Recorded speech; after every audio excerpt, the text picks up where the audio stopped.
Hello, good evening and welcome. Thank you so much for joining us. So we're just seeing if people are arriving even as we speak. So we'll just hold for a couple more minutes while we're together and then we'll get started maybe at about 7:04.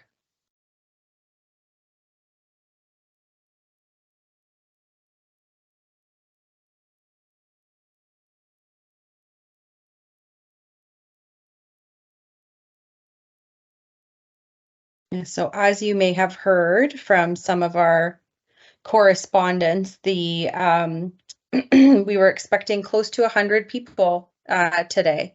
That doesn't mean there's 100 individual registrants. People were registering, on behalf of a household, multiple people in a household, but we are so delighted that so many people have joined us today. So welcome, everyone.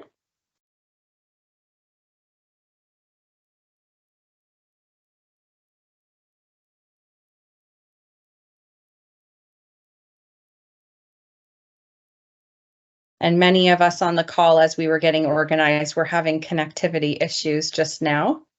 So we may find that others are joining us later as things stabilize. We shall see.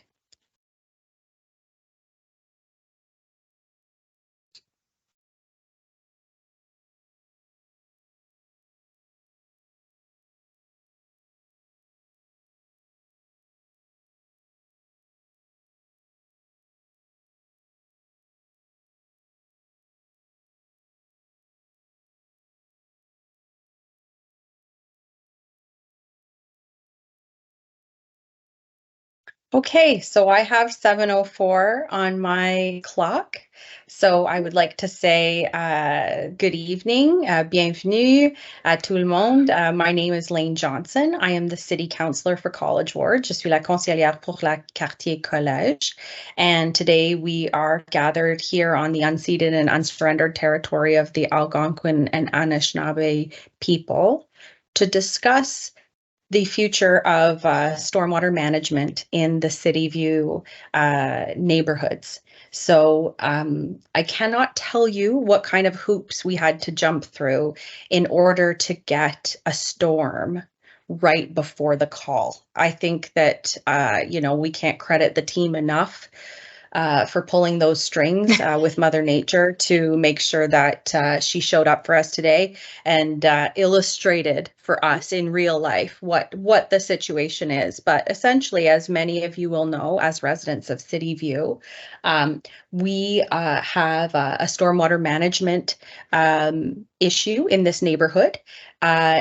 And we have invited the City of Ottawa, Eric Toussignan and Peter McKay from the water team to come and describe for us how this problem came to be and what potential solutions might be for the community. And I'm quite pleased to have them both here today. Certainly, as I was campaigning last year, we did speak very specifically about, wanting to bring forward a solution for these areas and the stormwater management. So we have been, working with this team since I was elected last year to bring forward our options to us. So I am just delighted to invite them both here today. So we are in a webinar format today because we do have so many attendees. And so we have my team on the call as well, Chelsea Walton and Heather Perot. I know many of you will have worked with her already or heard them already. If you do find that you have a question, please put it in the chat. Which is called the Q&A, I suppose, box on this format. And when you type it in there, it will be seen by one of our teammates. And at the end of the presentation, those questions will be sort of synthesized if there's duplicates or that type of thing to be put forward to the water team for answers. If you don't find that we have enough time to get through everything today, we certainly welcome you to stay in touch with our office. You can email our office at collegeward@ottawa.ca or reach out through the website, however works for you. And we really want to assure you that this is just the first initial conversation about this. I certainly don't want anyone to feel surprised. So as soon as we were able to have, some beginnings of a study, some beginnings of an idea, I wanted to be able to share that transparently. But as you'll see, it is a multi-year approach. And so we will have many opportunities to connect with communities and perhaps with particular residents in particular areas as we move forward. So by no means is this hour together the exhaustive, information session. There will be many more. If you so desire, we can continue to talk about that. But over a 10-year project, we'll have lots of touch points. So thank you for joining us today on a summer's day, and I will turn it over to Eric. Okay. Well, good evening. My name is Eric Tousignan. I'm a senior water resource engineer in asset management. And yes, I have quite a bit of history, I guess, in City View. I was also the lead engineer back in 2004 after the famous flood from Hurricane Francis. So I guess it's a continuation as I'm working here. So what I'm going to do is I'm going to basically go through a little bit of a presentation on the bit of a history on what's happened in City View over the years. And we've just completed a current ditch study, and I'm just going to bring you up to speed on that study. So I'm just going to share that in here in a sec.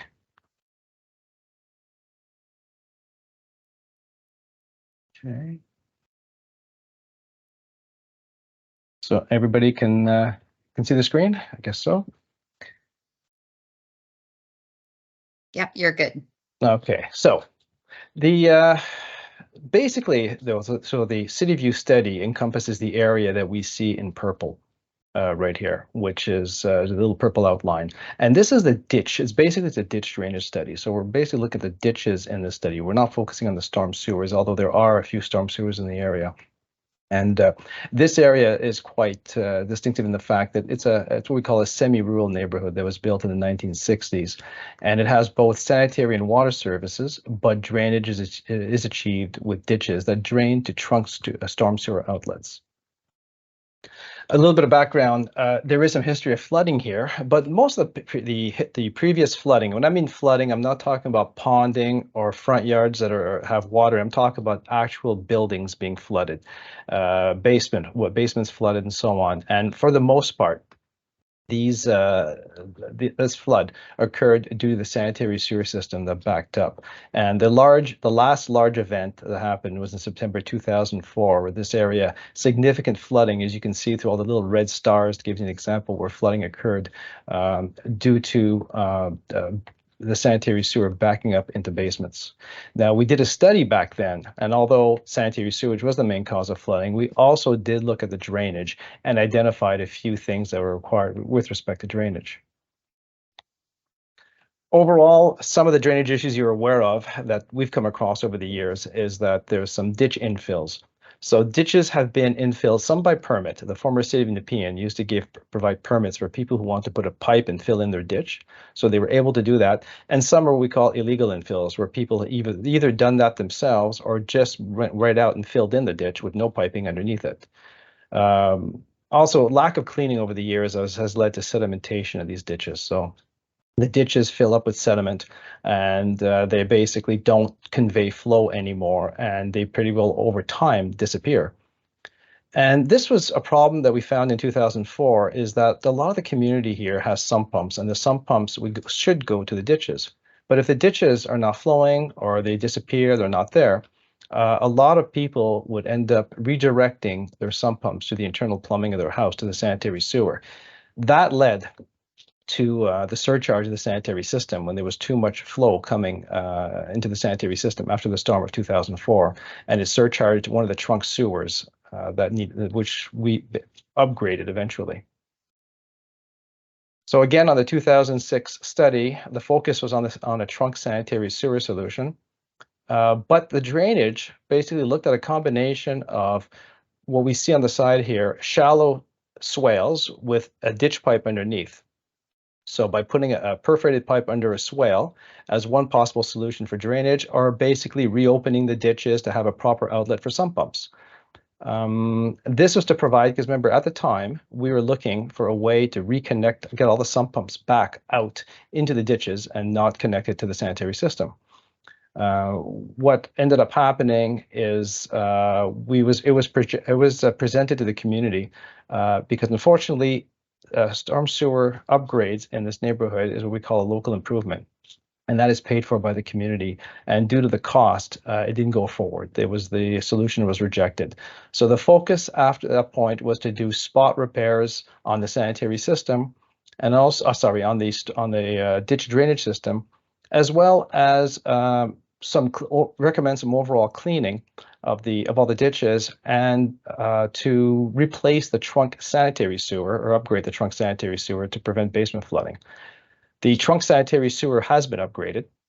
That was one of the large projects we undertook about 10 years ago. And we did undertake some spot repairs on the ditch system, but we have not there was no undertaking of an overall cleaning of all the ditches in this community.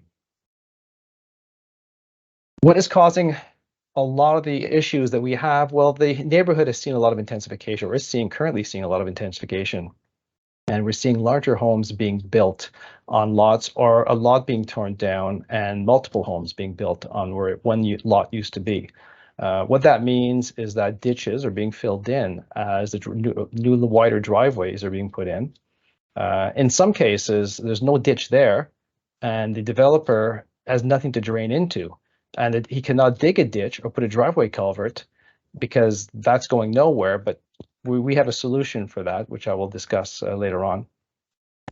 And we're also seeing that because we're seeing more imperviousness, so there's more hard surfaces, means more runoff. And so we have to be able to capture that runoff and drain it properly with a proper ditch system. And as an aside, the city has another project currently underway, and that project is to look at implementing stormwater management on all new development, so that the water they'd be sending to the ditch would not be greater than what was currently going there. Now, that's not implemented yet. It's still in the works, but we will keep you updated as we hear more from that. And we're hoping to have something come along fairly quickly on this. But the idea would be to have, as we do with commercial development and we impose stormwater management, we would like to start having that at the lot level, so that homes would basically be holding back their flow and not sending more into the ditch than what was currently going there. So the 1921-22 drainage study we undertook was basically to get the ditches flowing again. We wanted to document where all the problems were, all the bottlenecks, where we had issues on the existing ditch system. We want to identify that on a mapping system and come up with remedial measures. So the first part was to come up with identifying the problems, and we're in discussions also with the community association. We circulated this through the community association to make sure that we basically were capturing the bulk of the issues in the community with respect to drainage. And after that, went back to our consultant, and the consultant looked at a phased remedial plan for all the drainage issues that were identified. To go back to what the existing conditions they found, well, first of all, I think the key is lack of consistency and connectivity. So as I mentioned, some ditches get filled in, some ditches are flowing, but you may have a ditch that just goes nowhere. It just shows up and the next property has been filled in and there's no pipe underneath, so the water has to spill onto the street. Or we have some residents who basically over the years have filled in a ditch with a pipe, or extended or widened their driveway, added some pipes, and that gets connected to a neighbor's pipe system, to another pipe system. And we have an informal ditch piping system, and even some catch basins get put on them.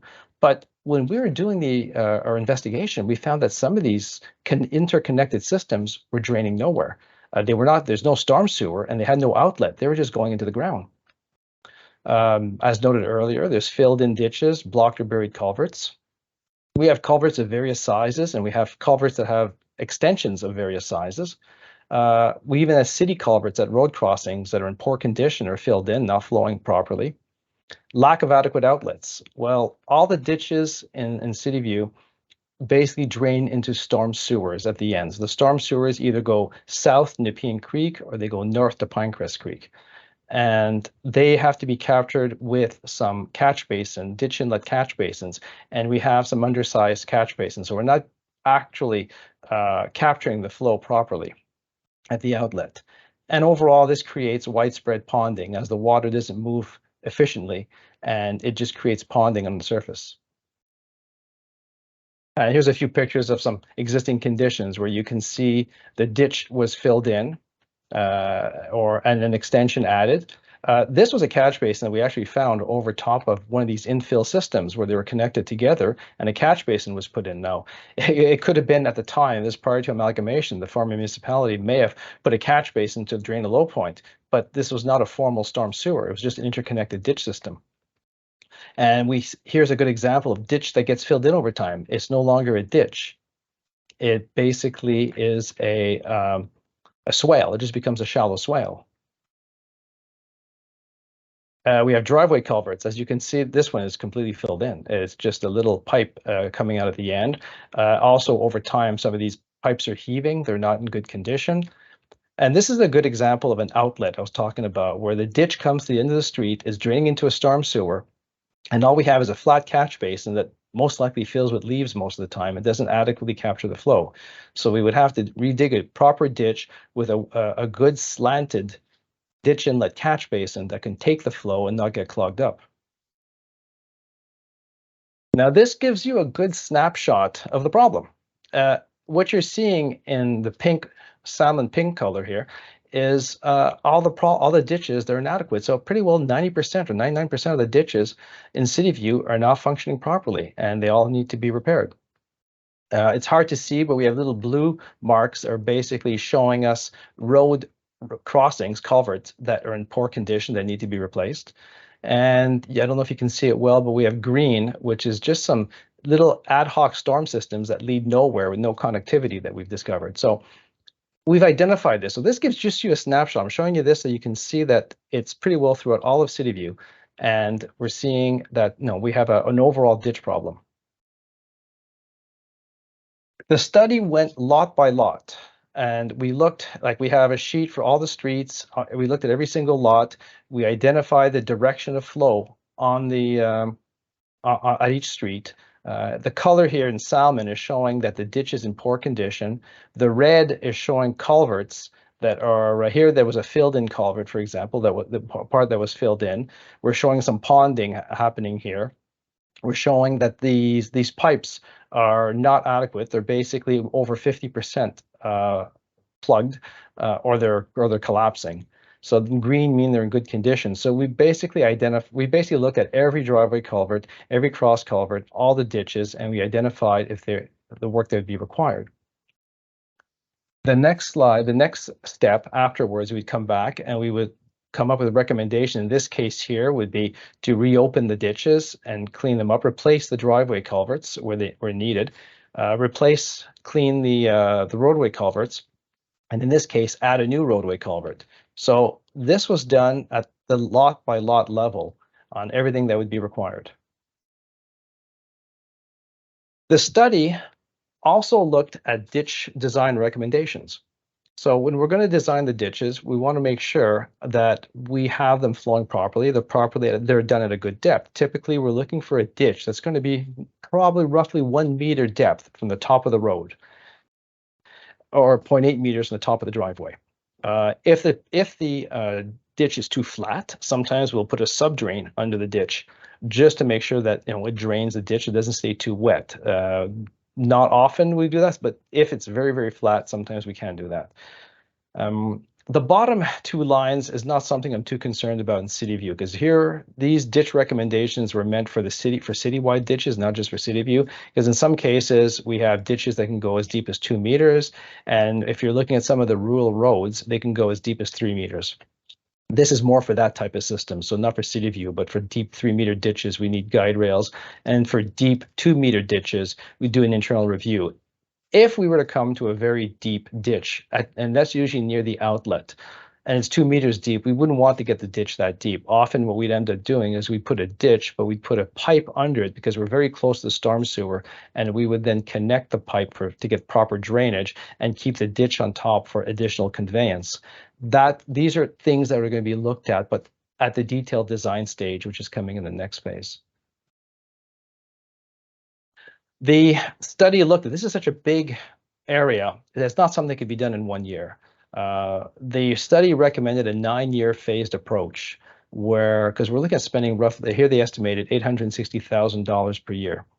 So we'd be looking at a series of programs over the next 9 years to fix all the streets. And the following map gives you a snapshot of what the consultant recommended. Now, this doesn't mean it's actually going to happen this way. This is what they recommended. Our group in the construction services may choose to combine a few years into one. They may want to accelerate this. So it would really come down to when we have a discussion now, the next phase with the construction group. But the first stage, for example, would be in year one, would be all these little hot spots in bright red that would need to be fixed. And in purple are all outlets. So the outlets where all the ditches drain into, and they go into a storm sewer going to baseline. And here, after I believe Côte des Neiges is where a demarcation point where everything after that goes south. We want to get the ditches flowing into the outlets. So we'd be doing that. And then we'd basically be picking one area at a time and doing it each subsequent for each year afterwards over all the 9 phases. So we do estimate 9 years, but it could be less. A question I get is, why can't we put just storm sewers in City View? One of the answers to that, as I mentioned it earlier, as a local improvement, storm sewers are very expensive.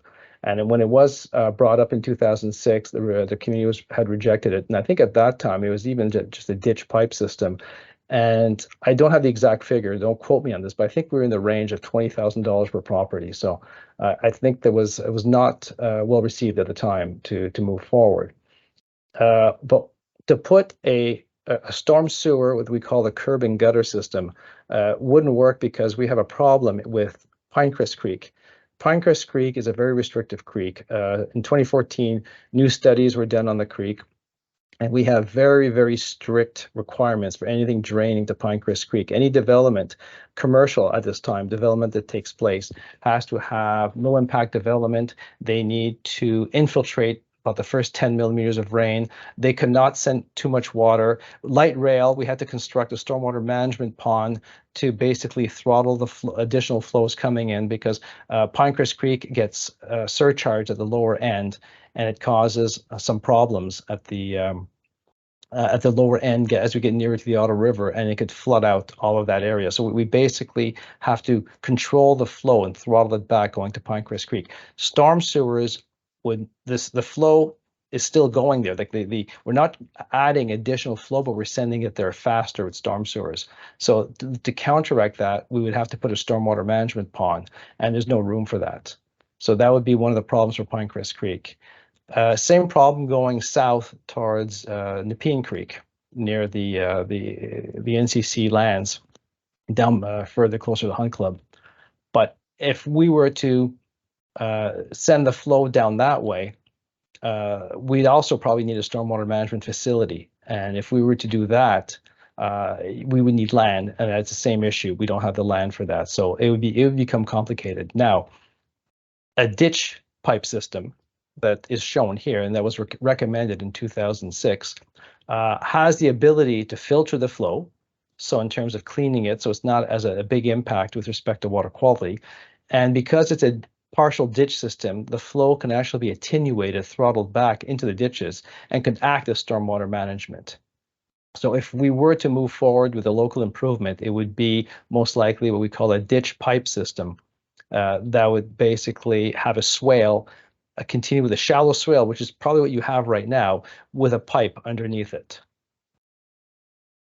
Now, I mentioned local improvements because to bring storm sewers in, if we want to bring sanitary, if a neighborhood has no sanitary sewers, we want to bring storm sewers in, it's done through a local improvement process, and that basically is paid by the residents to bring that in. If you go into ottawa.ca and you just type into the search bar local improvement, you will find whole information on it with an overview. And it basically will explain the process, and it tells you when we consider local improvements. And local improvements, if it's economically and technically feasible. For example, if you come in and you say we want a local improvement to bring regular storm sewers in, well, we just explained that really can't be done. So we could only be looking at something like a ditch pipe system. Then the area, the way that it basically works is the community or it doesn't have to be all of City View who would want the local improvement. It could be a couple of streets, as long as we can tie them into a storm sewers. But wherever a local improvement takes place, there's usually a lead from the community who will go around and get a petition from everybody that the sewer would be, all the properties that be fronting onto the sewer. If 2/3 of the property owners are in agreement, well, then that's a survey of interest. The city would undertake a preliminary design to see if it's feasible, it can be done, and we'll basically look at coming up some cost estimates. And if it's feasible and it can be done, they will provide a cost estimate package to the community, to the lead person again. And that lead person from the community would go back again and now have to get, again, 2/3 of the people in agreement to move forward. So the first petition is just to see what the cost is, if it's feasible. The second then petition is basically to ensure to get everybody on board, that those 2/3 of the people are still on board and willing to pay for it. And if that's okay, then the construction, we go to construction, which is the next phase. And that's pretty much the presentation. If anyone has questions. Okay, thank you so much, Eric. That's we appreciate you bringing us through the technical side of things here. So I'll just really quickly introduce myself. My name is Chelsea Walton, and I work with Councillor Johnson. So what we're going to do over the next little bit is go through some of the questions. If there are comments or questions, ideas that you have, please feel free to share them in the Q&A. If you don't mind leaving them there instead of in the general chat area, that will make it easier to moderate, make sure that we're getting through as many of them as possible.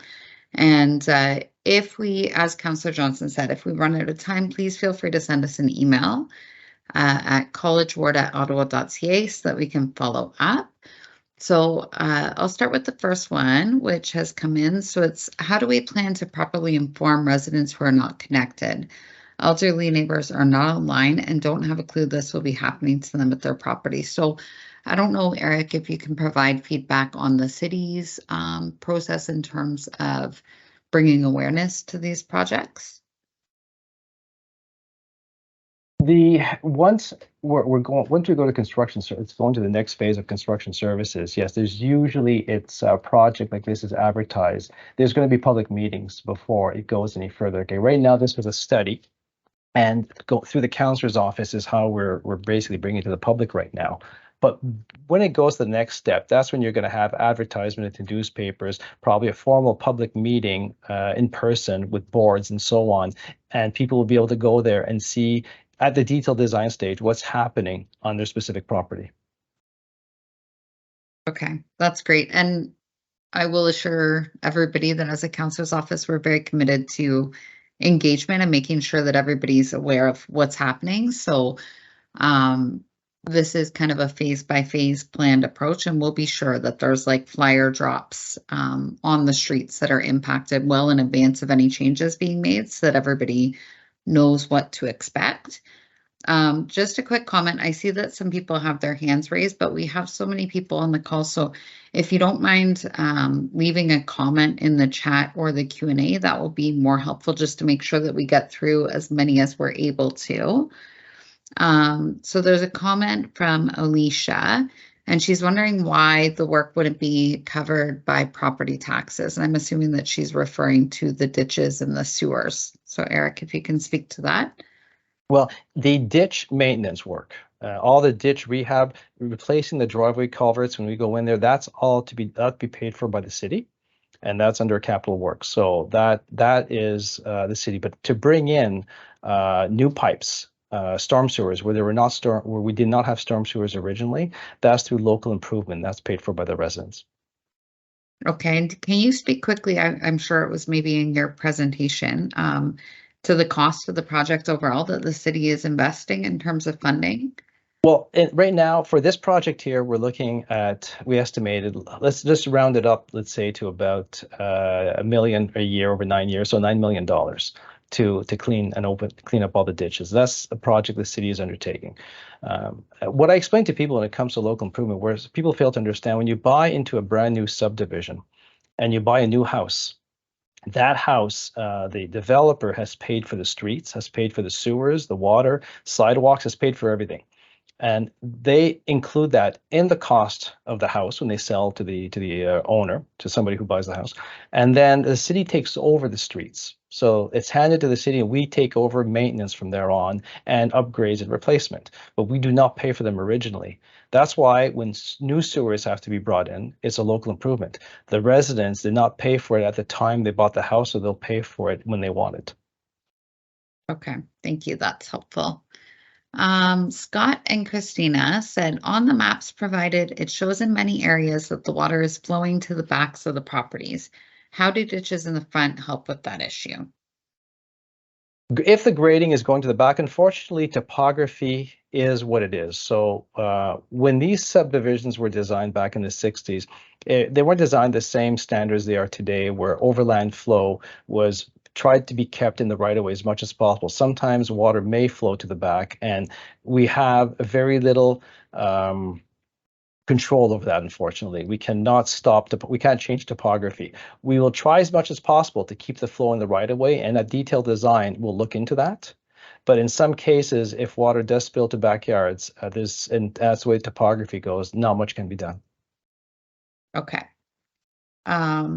I'm sorry, I'm jumping around a little between the Q&A and the chat here. So just to clarify, going back to the financial investment that's being made by the city, there won't be any tax implications for residents of City View should we proceed with this plan, correct? No, there won't be additional taxes on City View for this. Only if a local improvement process is started, and new sewers are brought in. But for the cleaning of the ditches and all that work, no, that's no tax implication.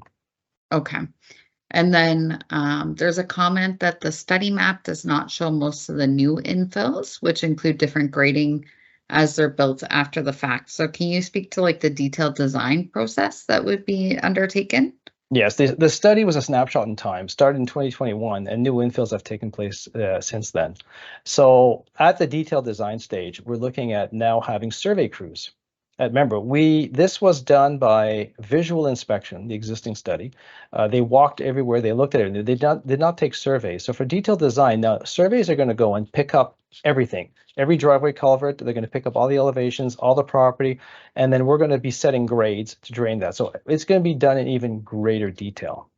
So anything that's missed will be picked up then. One of the complaints I just wanted to touch on right now that I hear a lot about is that people are saying that a new development is going in and they're not putting a culvert in. I mentioned that earlier in my presentation. I want to mention that. And the reason is that there's no ditch there. We can ask a developer to dig a ditch and put a driveway culvert, and then it's just going to be a moat on the front of his lawn because it's not draining anywhere. We are going to come in after the fact, and we are going to dig a ditch, and we're going to put driveway culvert in. But what I've just asked now, I've been talking with the development review people, and I'm asking that they put a culvert in anyway and bury it, so that when we come in, we'll tie into it, so the culvert will be in place. But if people see a new development come in, and there's no ditch or driveway culvert, rest assured that as we move forward with our study, that's going to be dug up. There will be a driveway culvert, and there's going to be a proper ditch in front of that property. Okay, perfect. And just a quick reminder, I see more hands up. If you don't mind including your question in the chat or the Q&A, that way we'll be able to cover as many as we're able to during our brief time together. So I see a question from Mary Sue Halliburton, who's asked if she already has a shallow swale and can prove that no water flows past her yard, can she opt out of a ditch modification? Now, again, we have to look at this at detailed design. Some places where they can opt out is on a high point. There's some properties that are a high point. So if water goes in both directions away from their property, so they wouldn't need a ditch. But if they are in the drainage path, and the flow is meant to go through there, the ditch will have to be cleaned and renewed. Okay. So there isn't a mechanism to opt out, and unfortunately, even somebody who's had a ditch filled in, even with a permit, right now we're looking at reopening the whole system because it's not working. We need to open up all the ditches and get them flowing like they were originally meant to flow. Okay. We've got a question from Jeremy, and he's asking, as a new homeowner in the community, how would I know if we had a ditch that was filled in? We do have a catch basin, and they're located at Cordova and Chippewa, and that's probably applicable for many residents that are newer to the community. I think Cordova, I'd have to go back. I don't have the maps in front of me, but I believe there's a storm sewer. So sometimes when you have near Cordova and you have a storm sewer that is heading towards baseline, where the outlet is, and the storm sewer goes up Cordova and all the side ditches connect to it, you will have a catch basin to connect that flow. And that catch basin could extend one or two properties sometimes, that little storm sewer system to drain the ditches. So that could be the kind of the catch basin that the person has. Or it could be one of those ad hoc systems. So if it's close to Cordova, I would say chances are it's actually a catch basin for the storm system. If you're further away, it could be one of the ad hoc systems that we would have to remove. Okay, and then Jeremy also asked, do the ditches have to be grass only, or can we use rain soakways, etc.? I mean, this is going to be more of the detailed design stage. Right now, at the stage of this study, we're looking at a regular ditch with 2 to 3 to 1 side slopes, grass ditches, flat bottom. That's what we're looking at. In terms of if we're going to be looking at some kind of low impact development, infiltration trenches, whatever it could, that's going to be the next stage, a detailed design to be, if they want to entertain that. But right now, let's just say we'd like to have just the ditches flowing. And as a drainage engineer, I'd like to see regular ditches. Okay, great. There's a question about how people can see the study, like the property by property assessments that were completed in that Robert Robinson consultant study. So we've actually linked that to our website, and I can share that in the meeting chat. It's on the counselor's website for you. I believe all the appendices are there. It's a giant document, and we tried our best to break it down. If it's not covered and you're missing that information, then by all means, send us an email. We'll make sure that you have what you need. Okay. Sorry, I'm doing my best to scroll through these. There's lots of comments and questions. So somebody said, I'm concerned that a 1 to 3 meter ditch will be a safety issue for small children. How will this be mitigated? Well, like I said earlier, I don't see 2 to 3 meter deep ditches here. I see about 1 meter ditches, which is the norm in these kind of communities. And I do not see a 1 meter deep ditch really being a concern or a problem. The very deep ditches, if we had near an outlet needed to go with a deep ditch, it would be like I mentioned earlier. We would keep it a meter deep and we put a pipe under it to drain so that it's not too deep. Okay, perfect. There's a couple more funding related questions, and I hope that we've clarified that in our back and forth conversation here, that the plan that's proposed for cleaning out the ditches would not require any investment on the part of the homeowners in terms of tax levies or anything like that. It's That's the correct. local improvement process that would have an additional charge that residents would need to take on. Okay, a question about how contractors are getting final approval right now without putting a culvert in their driveway. Seems many contractors aren't doing that. What's the process for moving forward? And that's a good question. That's what I was talking about earlier. And I just ran into an issue right now at one particular location where the contractor had, I believe, convinced the city that he was at a high point and did not need it. And further examination realized it wasn't the case. It wasn't a high point, and a culvert would need to go in. Unfortunately, we're going to put that culvert in now during our study because it is impeding drainage. So it will be a culvert. If there's one missing, it's going to go in. So we will put a culvert in. In the future, what we're going to have do is we're going to ask all the contractors, regardless if there's a shallow ditch or no ditch, to bury a culvert, to put a culvert on their driveway, and to have it there so that when we come in and dig our ditches in the future, the culvert's already there. So Okay. all we need to do is open it up and tie into it. That's great. Thank you, Eric. Somebody asked, Nicoletta asked, what are the rules for impervious ratios on new builds? With the extreme downpours becoming the new normal, are we at a good level? Yeah, well, right now, that's a good question because that's the other study I talked about earlier. Impervious ratios are going up. And at this time, the ditches and everything were sized for a certain imperviousness, and we're seeing that increase, so more hard surfaces. And that is not part of this study, but there's another study going on, and another which will most likely have new guidelines implemented at some point in the future, but I don't know exactly when. My program manager, Peter McKay, may be able to speak a little bit more on timing of that, but we're looking at implementing stormwater management on these properties. Yeah, the other study Eric is referring to is the infrastructure master plan, which is the guiding document that provides for the infrastructure required to support the official plan. That study is in its final phases right now, where it's being the document is basically being finalized. It should go to committee and council for approval in September. Okay, thank you, Peter. There's a question about why ditches haven't been continually maintained or cleaned over the years. So why are we in this position where the ditches are in such poor shape?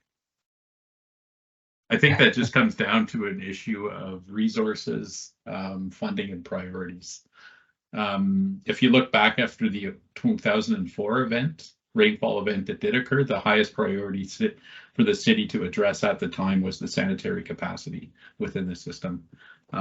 This is a big city with a lot of major infrastructure issues. We got a very old infrastructure system that requires a lot of maintenance citywide. Ditches are the one that we just haven't gotten around to yet, and we're starting to address now. Okay. And is City View unique in terms of having a ditch system, like being within the, within the green belt and the outer urban type wards? We've identified at least a dozen neighborhoods that are similar to City View that are serviced by a ditch system that require a large degree of improvement. So this isn't the only neighborhood where we're undertaking this process. Okay, that's helpful to understand. Okay, so there's a question going back to the presentation asking, can you elaborate on what work will take place for the properties that were in red? Or will you be contacting those homeowners directly to inform? So can you give kind of like a high level overview of the work? In a nutshell, most of the work that's going to take place is going to be in everywhere I highlighted. Or is this now the salmon color? I'll explain, because it could be the salmon color or the bright red. And the bright red could be a little hot spot. It could be an area where we've had some sloughing, some severe erosion take place. It could be an area where we need to fix an outlet connectivity problem. So I would have to go back and look at there's too many little hotspot issues. The salmon pink color are the deficient ditches, and that's going to be, all of those are going to be dug up, driveway culverts replaced, and ditches dug up. So I don't have. We probably could come up with a list of what's happening in the bright red areas, but I don't have that handy right now. Okay. Just to reiterate that nobody will be taken by surprise. So you're not going to have workers showing up on your front lawn making changes. This project is a phased project into the future, and there will be lots of notices. There'll be lots of notices as they go forward in a phase by phased approach. Perfect. Okay, there's a couple comments from residents who believe that like their ditches are functioning or their stormwater is managed, and that they should kind of will they still be included? And so your response to that would be like, there will be a detailed design where it will be assessed on a lot by lot basis. Yeah. Right? Yeah. And we have some lots we've identified as the ditch actually is nice. The ditch is good. The driveway culverts are good. And there's no need to do anything for that stretch. And if you look at the study that you've basically linked to your website, if they go into the appendices, you'll see that it'll say on a lot by lot basis where we need to put redig the ditches, and some of them where we've put nothing, it's because it's okay. Okay, perfect. Okay, so a comment: when we moved in, or when we put our new driveway in, we were told by the city that an 18-inch culvert was a new requirement. Even though our ditch/swale was about 12 inches deep, will the project look at the ditch depth properly to determine the needed size of the culvert? The only water retained in our ditch is in the culvert because the contractor could not do anything else with it due to its size. We're also at the top of the hill. Yeah, that's a good question. When we have standards in the city, when we put in new driveway culverts, we'll say 18 inches. That's in a new subdivision. So often when we're working in an existing area, our hands are tied by the grades of that existing area. So sometimes we will not be able to put in a 12-inch culvert, right? So unfortunately, when a developer comes in and he's putting something in, he wants to follow the guidelines, but guidelines are exactly that, guidelines. They're interpreted and there's exceptions to them. For example, many of the culverts in City View are not 18 inches. And if we're not going to be digging the ditches too deep, I can't see us putting 18-inch culverts everywhere. So we'll have to go to a smaller size to accommodate the ditches. So that is going to be done on a case-by-case basis when we at the detailed design stage. Okay.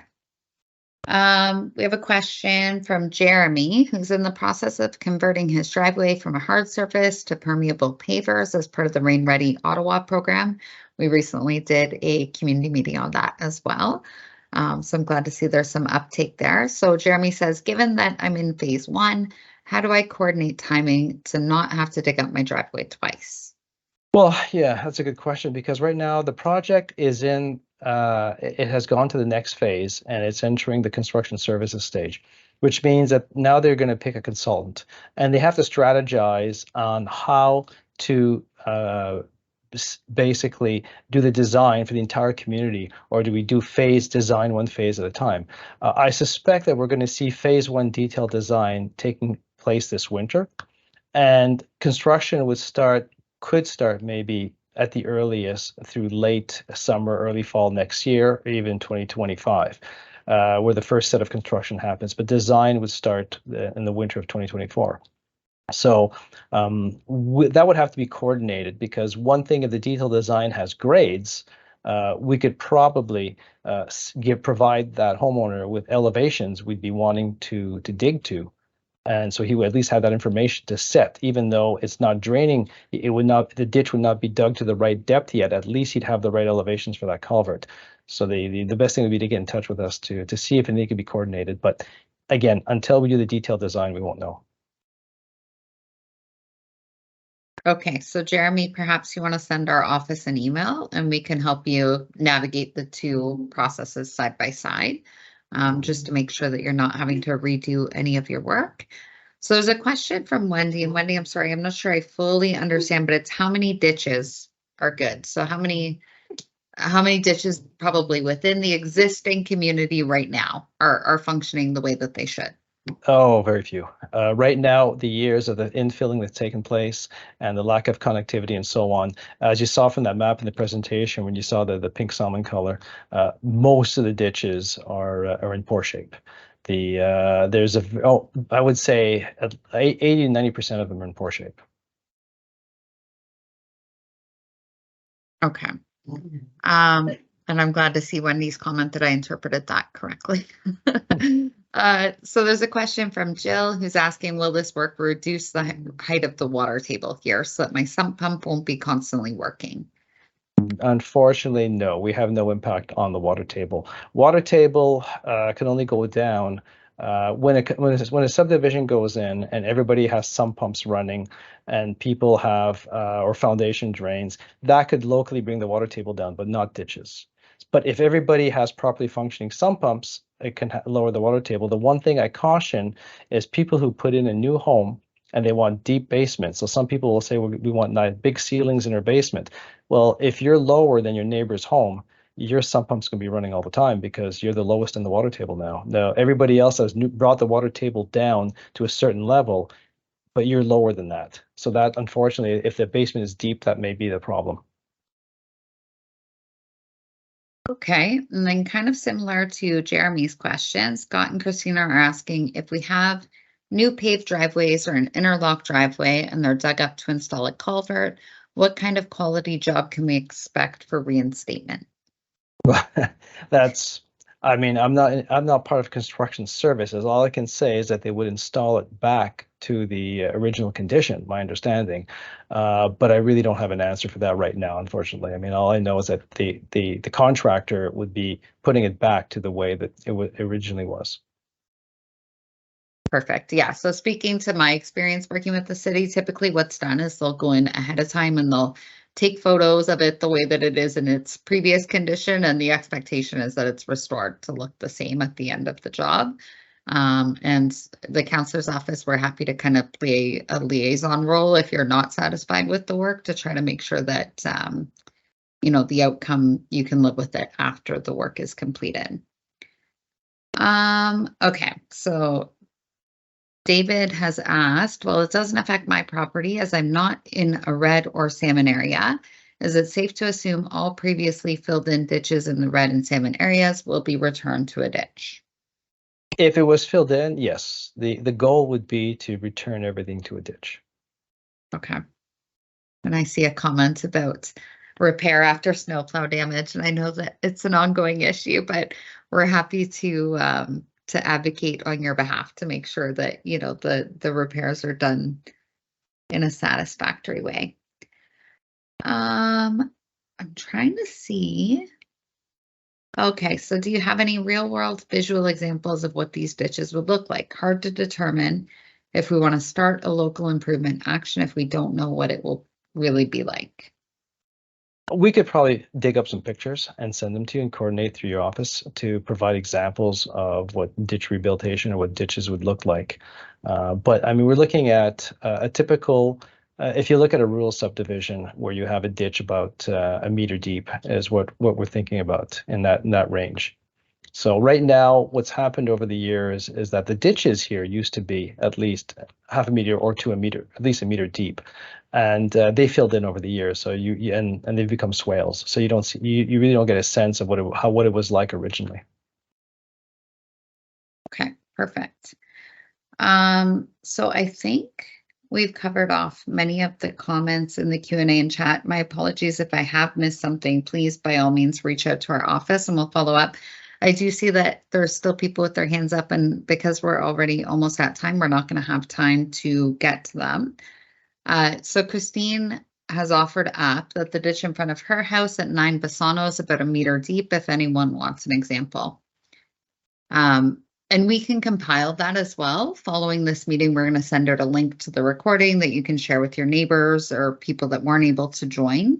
So we can include some additional information. The other piece is that we're willing, because the communication is obviously really important. People don't want to be taken by surprise by such a big project. So what we'll do is we'll take a summary of the Q&A that have come up throughout this conversation, and we'll kind of try to highlight some of the common themes and the points, and we will put it into a flyer that we'll deliver to the City View community, because we know not everybody is online or not everyone has had an opportunity to join us here tonight, so that we're all well informed.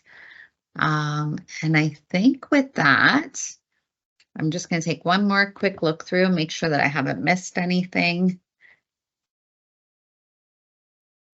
And I just wish to add that we did, on a short notice, prepare this presentation in English, but anybody who wishes to reach out to me in French, who has any concerns, they can speak to me, they can call me at my office, or they want to write to me, that's fine. I'd be more than happy to answer them in French. That's wonderful. Thank you, Eric. And so we'll send out a follow-up email that links to the study, which has detailed notes. And then we'll also, there's a couple of other resources that might be helpful. I don't know, Heather, if you want to speak to the Rain Ready program that we've referenced earlier.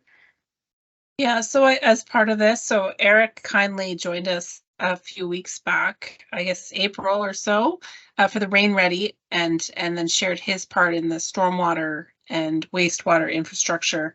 And so we have that recording and we have some slides. So we'll share that with you at the same time when we send the email out. That way, a lot of these are interrelated. So if you have any questions, you can funnel them to our office. And if we need to pull in Eric, we can help answer your questions and tap into what we've done so far. Yes, I'm just seeing Jill has posted some of these are in Crestview. So it does cross over on the other side of Meadowlands. And I think Chelsea and I talked about this. It's like the historic City View system instead of the current neighborhood designations, but Yes, and yeah, so Mary Sue, I see. We'll send an email tomorrow that'll cover a lot of anything that hasn't been covered off. We'll send it out, and then what we have from before. And then if you have anything outstanding, by all means, like send it to collegeboard@ottawa.ca, and we'll help you out.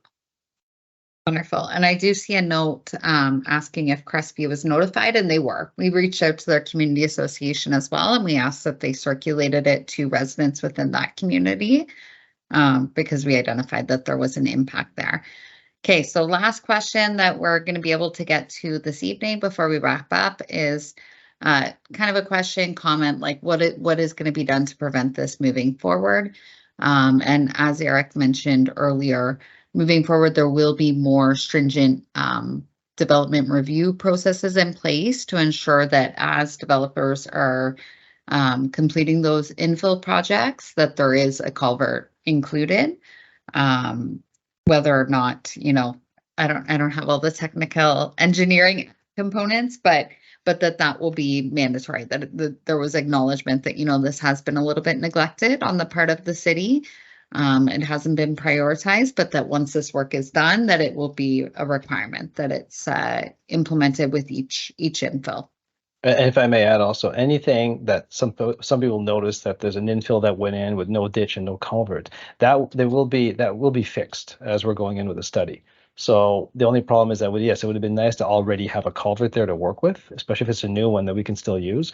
But it doesn't mean that we're just going to bypass that property. No, that property will be upgraded as we do the work. Okay, perfect. So I'm going to ask for your email, Eric. So I've dropped that into the chat box there, and people are welcome to connect through our office as well. I'll include that email for you.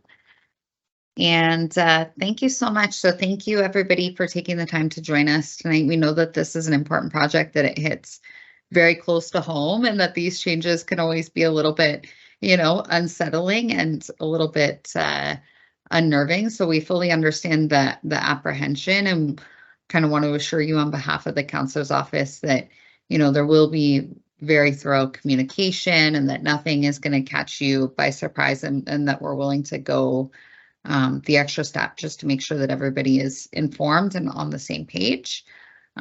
So thank you to Eric and Peter from the city for walking us through the report and the proposed plans. And please keep in touch. Like the councilor said, this is just kind of like the first step. And we're very happy to continue these conversations into the future. And we will send you out some resources and the recording for this meeting in the days to come. And look forward to working with you on this. Okay, so thank you, everybody. Have a great night.